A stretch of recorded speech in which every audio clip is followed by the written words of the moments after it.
Chrome extensions not showing in toolbar fixed. So if you want to fix if your Chrome extensions are not showing up on your toolbar, it is actually quite very simple to fix it.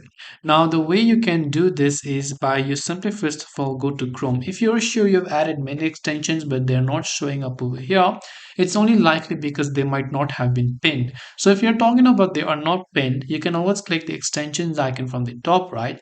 Here you can see the extensions I've added, and you can always choose to pin those extensions right here by clicking on the pin icon. Now if you're still not seeing here, it could have been that extension could have been disabled. So you want to go to this option called manage extension. From manage extension, you'll find all the extensions whether they are disabled or whether they are still there. So you can just click on the remove button or reinstall button or enable button to be able to find them. So I hope this video helped you. If you have got any further questions, feel free to also leave them down in the comment section below. As always, thank you very much for watching till the very end of this tutorial, and see you soon in the next video.